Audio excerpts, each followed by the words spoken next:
Helen Yee here with Eyes on the Game, and I'm here being joined by Coach Kevin Barry. It's great to sit down and chat with you once again. We last spoke about 5 weeks ago. Now you're in the last stretch of Joseph Parker's training camp, leaving this Friday in a couple days. How has, these past 5 weeks been? Actually, we've had 8 weeks here, Helen, and I think we spoke to you on the first week. It's been a really good training camp. Very pleased that Joseph has progressed better every single week. He's stayed healthy. He stayed injury-free. Everything that I was hoping to achieve. Our confidence is high. I'm really liking what Joe is showing me in the gym. Last week we sparred 10 rounds on Tuesday, 12 rounds on Thursday. Everything is right on point at the moment for Joe to have a career best fight. Now, what would you say is the biggest change or adjustments? I mean, aside from the new strength and conditioning coach, I think we briefly touched on last time. But what have you noticed from Joseph in this camp in particular as opposed to his other ones? No, I think what I'm seeing is a very disciplined Joseph Parker, a very focused Joseph Parker. A Joseph Parker who's well aware of the history of this fight and where this will be in his place and legacy. This is a big fight to be involved in, the first unification fight in 8 years, and Joe has taken that very, very seriously. We've kept our training camp. Other than the fact, as you mentioned, we brought on the new strength and conditioning coach, we have kept everything pretty much the same as what we've had at every other camp because we've had a formula that has worked for us in the last 5 years. And too many people who find themselves in a big fight like this try to reinvent themselves, and it's probably the worst thing that you could do. Yeah, and I mean, isn't it how that saying goes? If it's not broken, don't fix it, right? Sure, sure. And we feel that the program that we've been on that has given us a lot of success in the last 5 years is something that works for Joe. And so we've just made small changes, like an extra yoga session a week, a little bit more time with Epsom salt baths. Cryotherapy is something Joe's done a lot, but he's done a little bit more this camp. For recovery. Yes. Yeah, and what about for his diet? Has anything changed in there? No, I think what we're seeing is, Joe has been a lot more disciplined with his diet this camp, because he understands that, we were looking at a certain weight for him to fight at, a weight that we believe was an optimum weight for mobility and for speed, and we're right there now where we want to be. So what weight will you guys be going in at? We're looking somewhere around 108 kilograms. No, we're looking around, 242. Okay, awesome. Because I was going to go back and Google it anyway. But, yeah, and then also, so last week I interviewed Hall of Fame boxing referee Joe Cortez. And something I want to get into is the obvious Deontay Wilder just fought Luis Ortiz. But before that, when I interviewed Joe, he said that he felt Anthony Joshua got exposed when he fought Klitschko. And can you agree or disagree with that statement? Well, I don't know about getting exposed. I think it was a career-defining fight for Anthony Joshua in that fight. Any time that you can pick yourself up off the canvas and come back from a very dark place and find a way to regroup, get yourself composed and come back and have a sensational win against a Hall of Fame fighter like Klitschko, I think there were a lot of positives in that fight for Anthony Joshua. But, look, I think the Carlos Takam fight for me actually showed me a lot more than the Klitschko fight.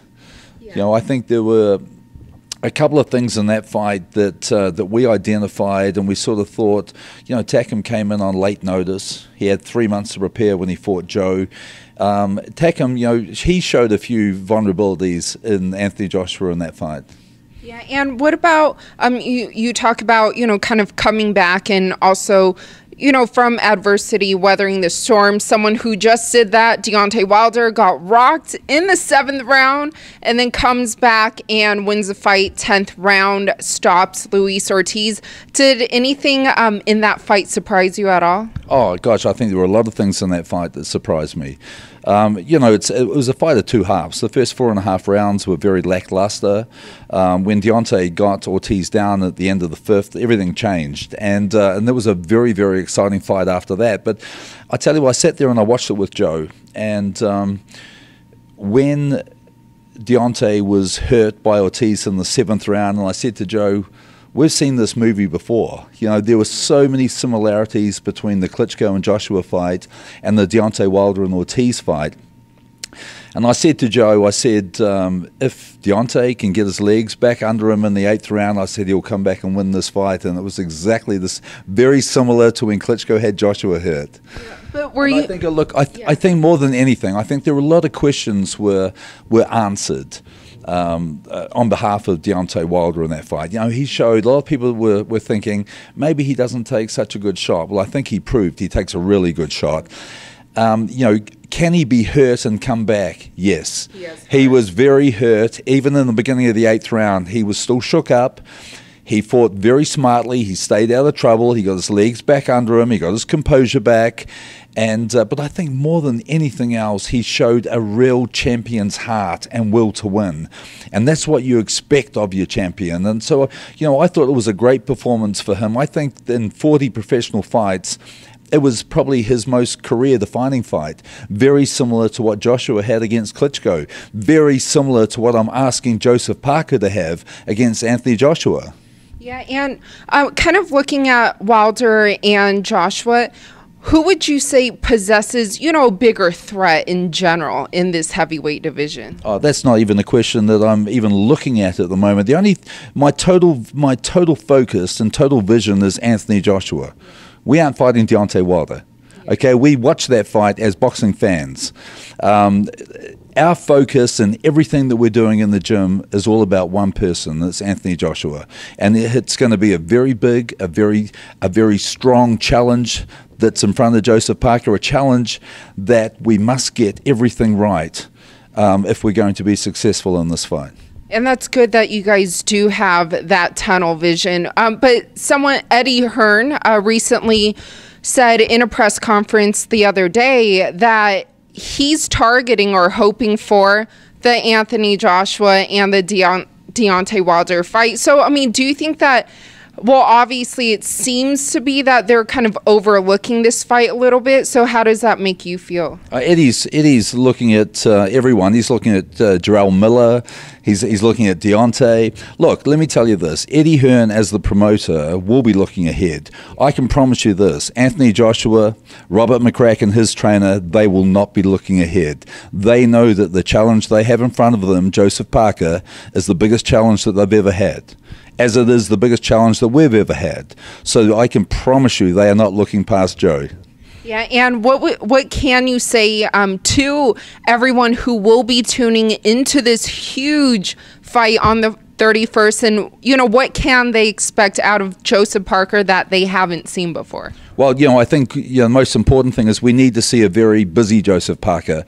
We need to see a very mobile Joseph Parker. I can promise you that at the moment, we have a very fit Joseph Parker. We have a very hungry Joseph Parker. We have a Joseph Parker who is focused like never before in his career, who's well aware of the history implications in this fight. He's well aware of how much this means to the people of New Zealand, the people of Samoa, his place in heavyweight boxing. And this is going to be a performance I hopefully, everything going to plan and going by what I'm seeing in the gym, this will be the best Joseph Parker.